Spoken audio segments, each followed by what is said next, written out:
What were you both up to, sneaking away in the middle of the funeral? Despite my angry shout, my son and his wife just smirked. We couldn't stay at the funeral. We had to prepare for our move, they said. Upon closer inspection, I noticed the furniture had been swapped with theirs, and my belongings were piled up haphazardly near the entrance. What's going on? I asked, facing their astonished expressions. Starting today, we'll be living in this house. It would be best if you, mother-in-law, went to a nursing home or something, Lisa said with a grin. Are you serious? I couldn't believe what I was hearing. Yes, of course we're serious. Please retire and make way for us, old lady, my son added. I was shocked that they would do such a thing on the day of the funeral. But I quickly composed myself. Fine then, do as you please, I told Lisa with a forced smile. It seemed my son and his wife had completely forgotten something important. My name is Susan. I turned 51 this year. My pride and joy is my son, William. He's been kind-hearted since he was a child, and he grew up to be a fine young man who cares for his parents. After graduating from college, William got a job in a company in New York City, but for the first few years he was assigned to work in Nebraska. It was lonely to be apart from William, but for his growth, my husband and I saw him off with smiles. Mom, are you and Dad doing well? William would call frequently. No health problems, he'd ask. At first, William, who had started living alone in a new place, called us frequently. Yes, your father and I are both fine. How about you, William? Are you eating well? Is work not too busy? I'd respond. I'm all right. Well, I eat out a lot, but I think of your cooking and pay attention to my nutrition. I want to eat your home-cooked meals, but I'll do my best here until I get used to work, William would assure us. My husband and I were relieved to hear our son's enthusiasm for his new job. But after a few months, William stopped contacting us as often. He could at least tell us if he's coming home for the holidays, even by the end of the year, I think. But he hadn't contacted us and didn't even reply to our emails. So in frustration, I called William's cell phone. Hello? A woman with an unfamiliar voice answered. Is this William's cell phone? I asked. Yeah, but are you a friend of Liam's? The woman replied. Liam. I was puzzled by the name. I heard William's voice in the background. Lisa, who are you talking to? Then Lisa, called by that name, answers William so that I can hear. Hello, William finally answered the phone. Oh, Mom, what's up? Instead of scolding the woman who insulted me, William coldly replied. Confused, I responded. Well, I was worried because you never contacted us. Are you coming home for Christmas? And is the girl who answered the phone earlier your girlfriend? Piss off, William said, using a word I had never heard him use before. What? I was shocked. I said you're pissing me off. Stop interfering in my life. It's so irritating, William yelled before hanging up. There was a time during his teenage years when he became cold, but I never imagined he would suddenly become so rude after becoming an adult. I stood there dumbfounded with the phone in my hand. Seeing my expression, my husband worriedly asked, What's wrong? Did you talk to William? I shared with my husband about the rude woman on the phone and how William had told me to piss off. Maybe it's her influence or maybe it's just him growing up. Let's leave him be for now, my husband suggested. Taking his advice, I restrained myself from contacting William. A year later, with almost no contact from William, he suddenly finished his rural assignment and called to say he was coming back to New York. As we waited for him at home, there was an unfamiliar woman standing beside our son whom we hadn't seen before. William, who is this? I asked. It's Lisa. I'm marrying her, William replied casually. My husband and I were surprised by William's words and looked at the woman, but Lisa didn't greet us and just talked to William. Is this your parents' house? It looks so old-fashioned and uncool, she remarked. Upon hearing her voice, I suddenly realized that she was the woman who had answered my phone call a year ago. When I gave my husband a pleading look, he immediately understood and asked Lisa, Seriously, Lisa, how long have you been dating our son? Huh, I don't remember. Are you the type who cares about how many years you've been dating, mister? Hilarious for an old man, she retorted. My husband, who had been polite to Lisa, was left with his mouth hanging open at her response. Instead of scolding her for her words, William just laughed along with her. This isn't going to work out, my husband muttered, just loud enough for me to hear. I couldn't agree more. We were against our son's marriage, but he and Lisa had already registered their marriage without listening to our opinions. They rented an apartment nearby and started their new life together. You're already married. What about the wedding ceremony? I couldn't help but wonder. Shocked by the news, I asked William. We don't really need a ceremony. Lisa thinks it's a waste of money, he replied. Despite living in a pricey rental apartment, William and Lisa often came to our house for dinner, claiming they didn't have enough money. Although we were happy to see William, Lisa constantly criticized my cooking. Mother-in-law, can't you make more fashionable dishes? This doesn't look good in photos at all, she'd say. I'm not making it for photos. If you have a problem, you don't have to eat it, I'd respond. But Lisa didn't seem bothered. After a year, William started to become more like Lisa, and he would insult us every time he visited. One day, after William and Lisa arrived, I was about to go shopping. William looked down on me and said, Mom, what do you think I called you for yesterday? You should have bought the ingredients beforehand. You're so inefficient. Both my husband and I began to dread William and Lisa's visits. Amidst this, I received even worse news. My husband was diagnosed with cancer. The doctor told us he had only 6 months left to live. Surprisingly, William and Lisa visited my husband in the hospital, perhaps concerned about his condition. After some conversation, they quickly left the room. I hurried to catch up with them to express my gratitude, but I overheard their conversation in the hallway. Your father is in a private room, huh? Isn't that expensive? What a waste of money. Yeah, I thought the same thing. It's not like he's going to survive anyway, so the treatment costs are pointless. It's stupid to spend money on someone who's going to die anyway. True. Hey, Liam, let's get your parents' house once your dad dies. But my mom will still be there. I wish your mother would just follow him quickly. Yeah, it's just a matter of time with her. William and Lisa were making fun of my husband's struggle with his illness and my care for him behind our backs. I noticed my emotions were getting out of control, and I felt like I would lose my composure if I met them in this state. So I returned to the hospital room where my husband was waiting to settle my feelings for a moment. What's wrong? Were you able to express your gratitude to the two of them? My husband asked when he saw me. I relayed the conversation I had overheard in the hallway to my husband, who had been listening quietly, but I could tell he was trembling with anger. I can't believe they would say such things, he muttered, seemingly making a decision. I have an idea. The next day, my husband called William and Lisa into the hospital room. What do you want? We already visited you yesterday. William and Lisa appeared displeased to have their weekend interrupted. I want to talk about the inheritance after my death, my husband said calmly. At the mention of inheritance, Lisa's eyes lit up. Liam is the only son, so the inheritance should be his right. How much is it? As Lisa eagerly leaned in to discuss the money, my husband calmly told her, there are about $70,000 in assets in the bank.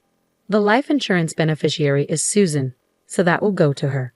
But I plan to leave all the bank assets to William. Lisa thought for a moment.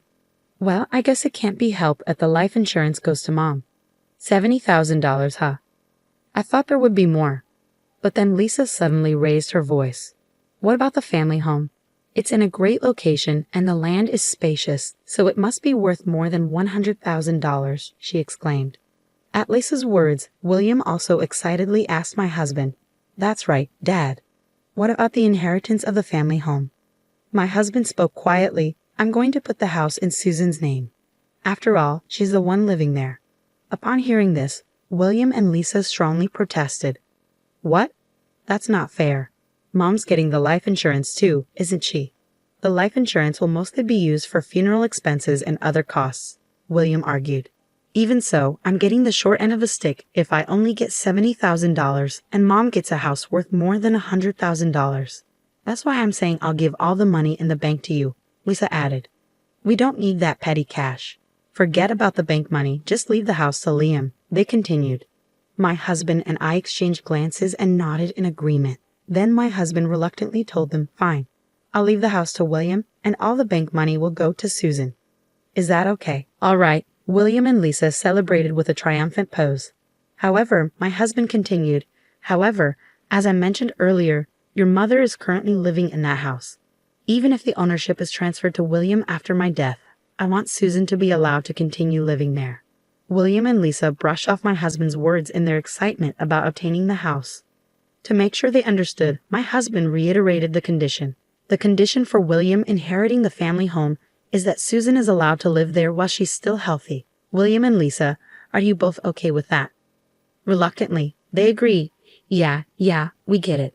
Father-in-law is so persistent. Hearing their words loud and clear, my husband told them, "All right, I'll make sure to include this in the will."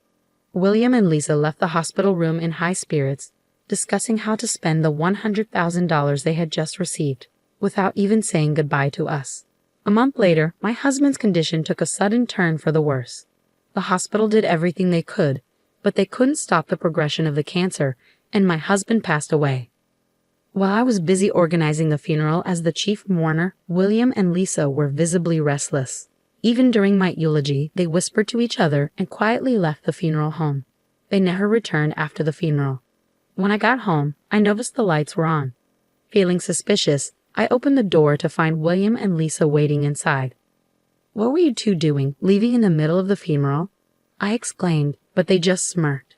"We couldn't be at the funeral. We had to prepare for our move," they replied nonchalantly. Looking around, I noticed that the furniture in the house had been switched with William and Lisa's. My belongings, which should have been in the room, were piled up haphazardly near the entrance. "What's going on?"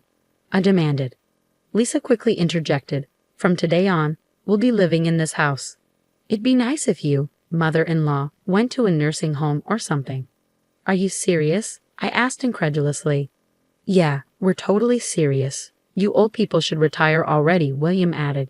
Shocked that they would do such a thing on the day of the funeral, I quickly changed my attitude and smiled at Lisa. "Fine, go ahead, do as you please." William and Lisa were taken aback by my easy acceptance. "So you're really going to a facility?" Lisa questioned. "I'm healthy enough to live alone in this house, so I'm not going to a facility yet. For now, I'll just find a place to live until I settle down," I replied calmly. Satisfied with my response, the couple sent me on my way. 1 month later, I received a call from Lisa. "Mother-in-law," she said urgently, "a lawyer just called and said that the house isn't under Liam's name but yours. What's going on?" "Well, about that," I began, explaining to Lisa about the conditional will my husband had discussed with both of them. "He told you both that the house would be under William's name as long as I was able to continue living there. Now that you mention it, he did say something like that to make sure there was no confusion later on. My husband made sure to include that in his will. He should have told you in the hospital room. But that doesn't mean we have to give it back. Under a conditional will, if the conditions aren't met, you lose the right to inherit," Lisa retorted. "The moment you kicked me out of the house, you lost the right to inherit it," I replied firmly, recalling the conversation I had with my husband in the hospital room. I was furious that they had called my husband as good as dead. My husband was also quite angry at the two of them, making comments that seemed to wish for my early death. However, I had a faint hope that if I died and left William alone, he might revert back to his kind self. If I could continue to live peacefully in our home, even after my husband's death, I was willing to let the ownership of the house go to our son. So I held on to that glimmer of hope. I had also hoped that your hearts would change with my husband's death, which is why I agreed to his proposal. The conditional will was your last chance. I mean, you anticipated this might happen," Lisa conceded. "I didn't want to, but you two kicked me out on the very day of the funeral," I reminded her. "I never thought you'd treat your parents so carelessly, but thanks to that, I've made up my mind," I declared firmly. "Made up your mind to do what?" Lisa retorted angrily. "To kick you two out of that house and cut ties with you," I responded, my tone unwavering. "Well, we won't accept that. This house is ours. We're not going anywhere," Lisa continued defiantly. "Liam knows a lawyer, you know. We'll have him do something about it." I knew it was too late for Lisa's struggles to change anything. I simply told her, "Do as you please," and hung up the phone. The next day, I was called to a cafe by William and Lisa. As soon as I arrived at the designated cafe, the two of them bowed their heads. "Mom, I'm sorry," William began, and Lisa echoed his sentiment. "Mother-in-law, I apologize." William, who had heard everything from Lisa, consulted with a lawyer he knew and was told that the will was legally binding. He was also explained that since he had broken the conditions, he no longer had any ownership of the family home. Our lawyer friend told us that if we don't leave immediately, we could be sued for trespassing, and we wouldn't have a leg to stand on, William explained, his expression solemn. "Mom, please give up the inheritance," he continued. "What?" We want you to give us the house, Lisa added. I was utterly disgusted with William and Lisa, who still only thought of their own interests even after hearing everything. There's no way I'm agreeing to such a selfish request, I replied firmly. But we'll be in trouble without the house, William protested. What's the problem? Just move out, I suggested. In a barely audible voice, William began to explain their debts and why the family home was absolutely necessary. After I left, Lisa immediately looked up the market value of the house. She discovered that the land was worth much more than they had thought. Lisa suggested to William that they should sell the house quickly while the price was high and get their hands on the cash. William agreed, and the two of them seemed to have been indulging in extravagance for the past month in celebration. Living it up like that, where did you get the money? I questioned, my disappointment palpable. I went into debt. I thought I could pay it back right away if I sold the house. At least a half, Lisa cried, pleading with me. Mother-in-law, please, we can't pay back the debt unless we sell this house. Don't let our family suffer. Don't let your family suffer. How can you say that? I answered indignantly. You two are calling my husband, who was fighting his illness, a failed death and wishing that I'd die soon, weren't you? Yeah, you heard that. Why should I help people like you? This house holds memories with my husband. You two kick me out of it. I will not allow you to sell my memories with my husband as long as I live. William desperately clung to me with a pitiful voice. Then give me the money from the bank. I'll use it to pay off the debt. Huh? Weren't you the ones who said you didn't want that dirty money? I retorted. Don't you get that you don't have the right to take that cash anymore? Damn it, if Lisa hadn't said anything unnecessary, we'd have the cash by now. Lisa lashed out at Liam, who regretted his actions. Excuse me, Liam, you were happy when you heard you'd get the house too. He's your father, so do something about it. It's your fault, so you do something about it, I calmly told the two who started fighting. If you're going to have a marital fight, do it later. Just as Liam's lawyer friend said, I'll sue you for trespassing if you don't leave right away. They stopped arguing and hurried back to their house. They then packed their belongings and left in a rush. Afterward, the two searched for a new home, but with their debt, the only place they could rent was a rundown apartment that looked like it was about to collapse. Because they borrowed as much money as they could without worrying about the interest, planning to pay it back quickly, their debt just grew larger. Even though they were working, it seemed like it would be a long time before they could fully pay it off. I returned to my own home after a month with everything going as planned with my late husband. It was unexpected that my son and his wife tried to sell our home and ended up squandering money and going into debt. But everything else went according to plan. It might have been an expensive lesson for William and Lisa, but it was a good opportunity for them to reflect on their actions. Finally, living a peaceful life in this house filled with memories of my husband was the happiest thing for me. I'm sure my husband is watching over me from heaven.